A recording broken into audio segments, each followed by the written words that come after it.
So, as you know, in Solos, the series, each character comes to a reckoning that we're all connected as humans, even in our most isolated moments. So, in your episode, which is so interesting to me, you engage with your clone, right? Who you also portray.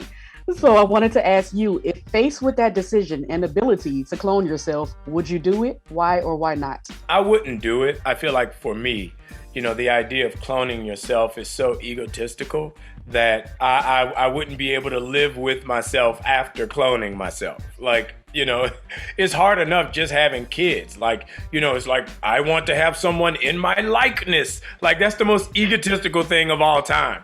So I wouldn't be able to do it. That's hilarious. And even doing this, right? You're bouncing off yourself. How did you prep for that? Making that realistic. I think of acting as like tennis. So, when you're volleying the ball across the net, whatever spin you put on it, the other tennis player has to react in that vein. So I really tried to hone it in and focus on, what that emotional moment, what that emotional bump, what this guy was existing to say in this moment, and convey that the honest way. What was the biggest challenge for you in the feminist series, right? Because it's this unique series where you are isolated in addition to your son. What did you pull from to portray this character? I watched a lot of videos of birthing. I was kind of obsessed with it, like the natural birth stuff on Instagram. And even though we didn't get as, bloody and visceral as that, I'm just obsessed with it. And just the fact that all these women on this planet have done this without any fanfare, like it's something that people do that's just incredible. And I guess not speaking, I noticed, I didn't know this at the time, but a lot of the episodes, people are giving like very long soliloquies and monologues. And for me, it was a lot of choreography and sort of just being as present as possible so people could read what was happening in my body.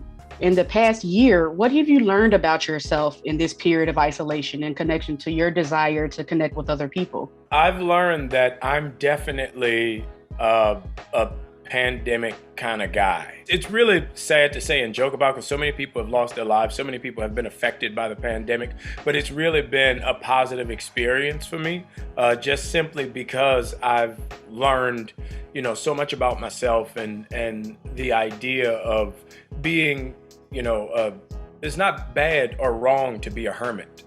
Like, I live in my house because I love my house and I enjoy being in my house by myself. I got the time to get closer to my family. It's the first time I've had more than a week off from work in almost 20 years. Wow. So it was a great experience for me. I think I took for granted so many opportunities to be out with people, getting, invites to things. I'm like, I'll do that later. I'm tired. I'm gonna do this. I'm focused on now what I wouldn't do to be able to do some of those things that in the past I was just like too cool for or whatever, or, just didn't think it was essential. It's been a lesson of a lifetime. Never take people or moments with people that you love for granted. That's been huge.